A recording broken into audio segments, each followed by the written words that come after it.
Good morning, students.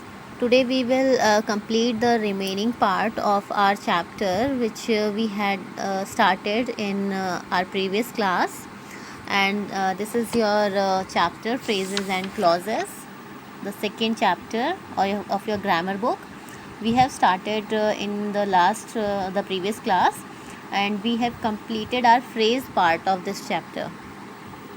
हम जानते हैं कि पहले ही हमने जो इसका फ्रेज़ पार्ट है वो कंप्लीट कर लिया, यानी फ्रेजेस के बारे में हमने इसको अच्छे से जान लिया है.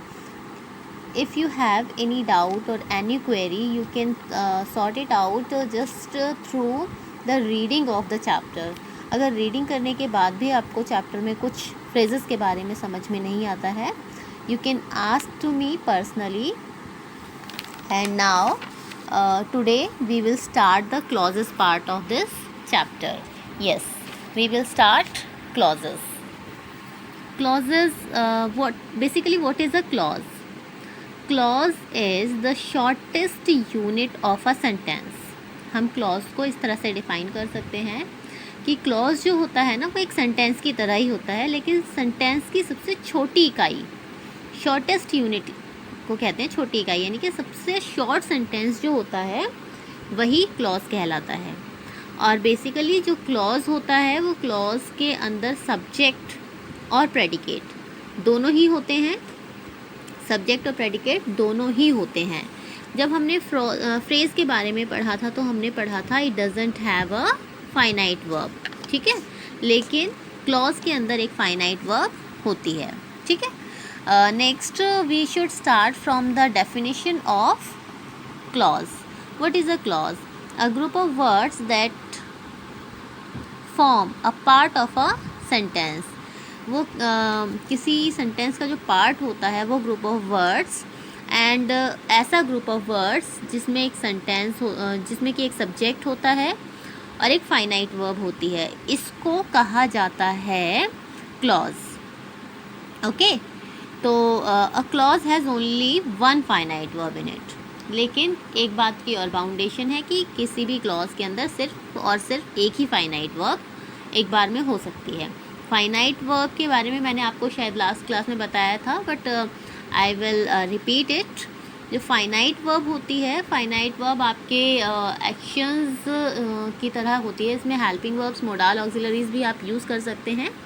और फाइनाइट वर्ब वो होती है जो पर्सन, नंबर और टेंस, सब्जेक्ट जो है, सब्जेक्ट के पर्सन को, यानी कि वो सिंगुलर है या प्लूरल है या फिर जेंडर के हिसाब से या फिर टेंस के हिसाब से वो चेंज होती है. लाइक हम जब बात करते हैं she is a good player, तो she is a good player ही हम कहेंगे. लेकिन अगर हम यहाँ पर चेंज कर देते हैं, हम इसका नंबर चेंज करते हैं और हम कहते हैं कि दे, तो दे के साथ हमें क्या यूज़ करना होगा? आर.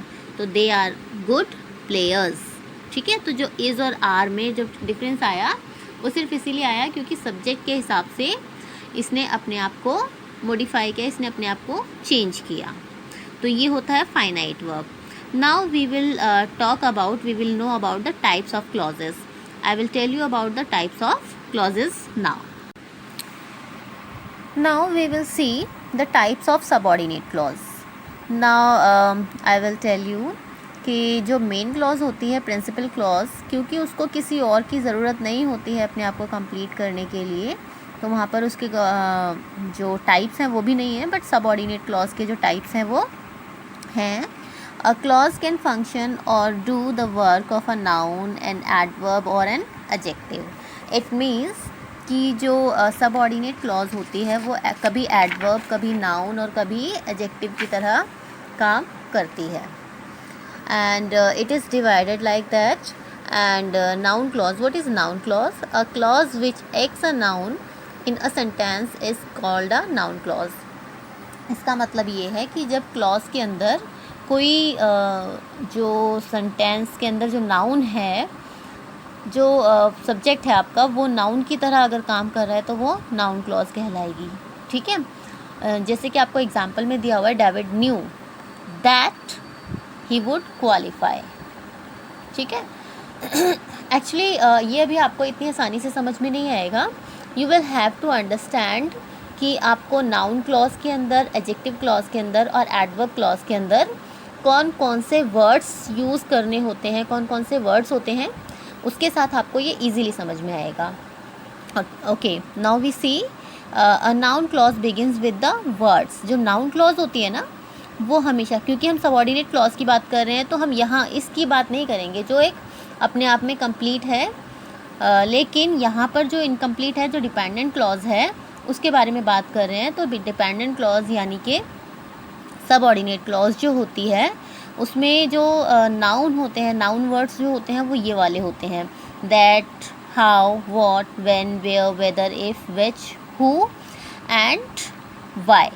ये आपके नाउन क्लॉज के वर्ड्स होते हैं। इट मीन्स कि जब आपको सबऑर्डिनेट क्लॉज के अंदर इस तरह के वर्ड्स आपको दिखाई दें तो आपको समझ जाना चाहिए कि ये नाउन क्लॉज है। यहाँ पर आपको कुछ एग्जांपल्स दे रखे हैं। यहाँ फर्स्ट आपको जो एक्सरसाइज दी हुई थी, मैंने आपको फर्स्ट एक्सरसाइज जो है वो सॉल्व करके दिखा रखी है। इस तरह से आपको आगे सभी अपनी बुक में फिल करनी है। Okay, next is adjective clause. Adjective clause क्या होते हैं? एडजेक्टिव के बारे में मैं आपको ऑलरेडी बताया मैंने कि एडजेक्टिव वर्ड्स वो होते हैं जो नाउन या प्रोनाउन को मॉडिफाई करते हैं। उसी तरह से क्लॉज में भी वो उसी तरह से काम करते हैं। A clause that acts as an adjective in a sentence is called an adjective clause. यानी क्लॉज के अंदर जो एडजेक्टिव जो हैं काम करते हैं, एडजेक्टिव्स जो होते हैं वो एडजेक्टिव्स क्लॉज की तरह काम करते हैं और वो मॉडिफाई करते हैं। एडजेक्टिव क्लॉज जो है वो मॉडिफाई करते हैं नाउन या प्रोनाउन को। और ये हमेशा स्टार्ट होते हैं, जो एडजेक्टिव क्लॉज होंगे वो स्टार्ट होंगे दैट, हु, विच, हुम और हु से, और इसके अलावा व्हेन, वेयर एंड वाई से भी, क्योंकि ये रिलेटिव एडवर्ब्स होते हैं तो ये भी होता है। और यहाँ पर आपको एग्जाम्पल दे रखे हैं। You should read all the example and you should see the table, this table, and you should understand the table. And from this exercise I have also solved it. Okay, you can see it now. Next is adverb clause. There are two types of main clauses.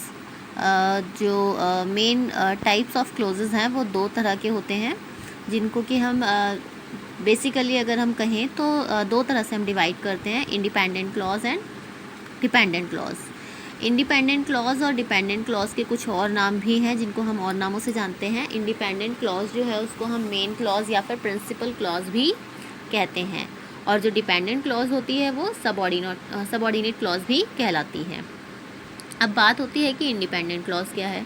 Independent clause बेटा वो clause होती है जिसको किसी और sentence की ज़रूरत नहीं होती अपने आप को कंप्लीट करने के लिए।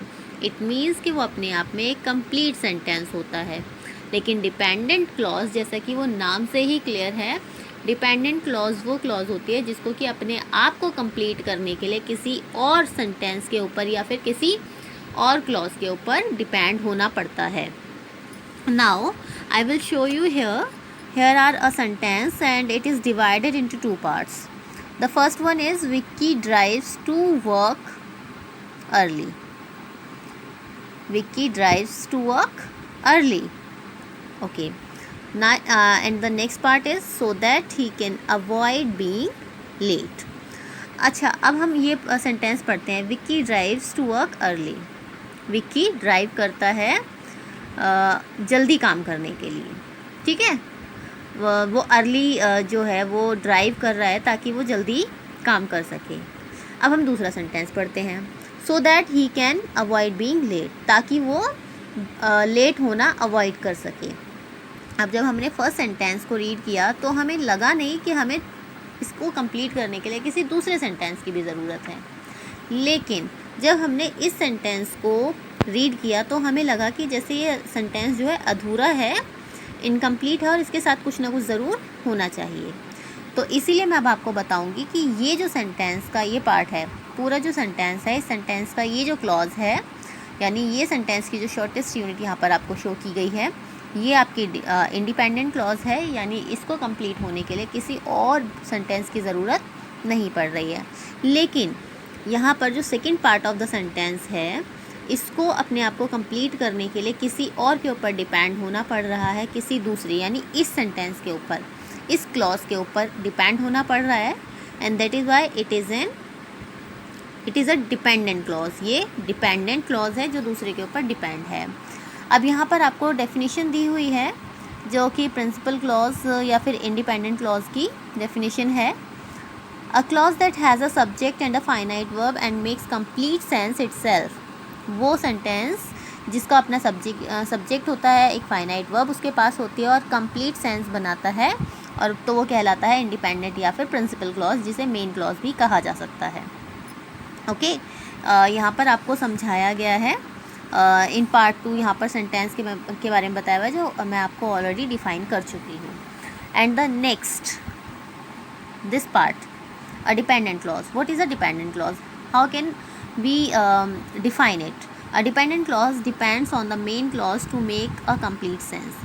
जो dependent clause होती है उसको अपने आप को complete करने के लिए depend करना पड़ता है main clause के ऊपर, and its importance is less than main clause, और इसकी इम्पोर्टेंस, इसकी जो महत्वता होती है वो भी मेन क्लॉज से कम होती है। ये तो सिंपल सी बात है कि अगर हमारे पास कोई भी सेंटेंस हमें कंप्लीट मीनिंग दे रहा होगा वही हमारे लिए ज़्यादा इम्पॉर्टेंट होगा।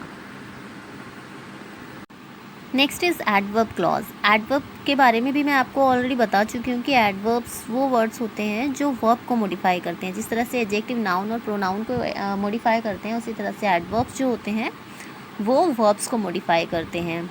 An adverb clause describes the verb in the subordinate clause. Subordinate clause के अंदर जो वो adverb clause होते हैं वो verb को modify करते हैं। It acts like an adverb in a sentence. वो sentence के अंदर एक adverb की तरह act करते हैं, बिल्कुल adverb के जैसे काम करते हैं, और किसी भी adjective, adverb या फिर verb को modify करने में सक्षम होते हैं। Adverb clause begins with words. Adverb clause जो होते हैं वो इन वर्ड्स के साथ में स्टार्ट होते हैं, like after, although, because, before, if, then, until, when and while. जब भी आपको इस तरह के वर्ड्स किसी भी सबऑर्डिनेट क्लॉज में दिखाई दें तो आप समझ सकते हैं कि वो एडवर्ब क्लॉज है। यहाँ पर आपको एक टेबल दी गई है, इस टेबल को आपको ध्यान से पढ़ना है और बहुत अच्छे से समझना है। इसमें समझना ये है कि आपको किस वर्ड को किस तरह से यूज़ करना है, यानी कि जब भी आपको फंक्शन ऑफ एडवर्बल क्लॉज, यानी कि एडवर्बल क्लॉज जो है उसका जब कोई काम दिखा रहे हो तो अगर वहाँ पर टाइम दे रखा है तो टाइम और लास्ट का सेंटेंस, जो लास्ट का ग्रुप ऑफ वर्ड है उनके बीच का जो लिंकिंग वर्ड रहेगा, यानी कि दोनों को जोड़ने वाला जो वर्ड रहेगा वो होगा व्हेन। प्लेस जब होगा तो वहाँ पर वेयर आएगा। जहाँ कोई रीज़न या फिर कॉज दे रखा होगा वहाँ एज और बिकॉज का यूज़ किया जाता है। जहाँ कंडीशन होगी, कोई शर्त होती है, कोई कंडीशन होती है, तो वहाँ इफ़ या फिर अनलेस का यूज़ करते हैं एज अ लिंकिंग और कंजंक्शन। इफ़ेक्ट या फिर रिजल्ट को दिखाने के लिए दैट का यूज़ किया जाता है, और किसी भी मैनर को शो करने के लिए एज या फिर एज इफ़ को शो करते हैं। बिल्कुल ऐसे ही जैसे कि इस एक्सरसाइज में आपको बता रखा है, Jaspreet did not help me. Jaspreet ने मुझे हेल्प नहीं की। क्यों नहीं की? क्योंकि, बिकॉज। यहाँ पर क्या बता रहे हैं हम? यहाँ पर हम कॉज या फिर रीज़न बता रहे हैं, कारण बता रहे हैं ना कि क्यों नहीं हेल्प की जसप्रीत ने। तो वहाँ पर हमारा जो लिंकिंग वर्ड रहेगा, हमें कॉज या रीज़न बताना है, तो कॉज या रीज़न बताने के लिए हमें यहाँ पर या तो एज लगाना होगा या फिर बिकॉज। तो हमने बिकॉज वर्ड का यूज़ किया है। She was out of station, उसने इसलिए मदद नहीं की क्योंकि वो आउट ऑफ स्टेशन थी। ठीक है, इसी तरह से आपको बाकी के जो सेंटेंसेस हैं, जो आपके क्लॉजेज हैं, इनको कंप्लीट करना है। Okay, so this is the task for today. And इसके आगे आपको जो है आगे भी कुछ एक्सरसाइजेस दे रखी हैं, इन्हें आपको धीरे धीरे बुक में फिल करना है। there is no need to be very much quicker, but you should do all the exercises one by one.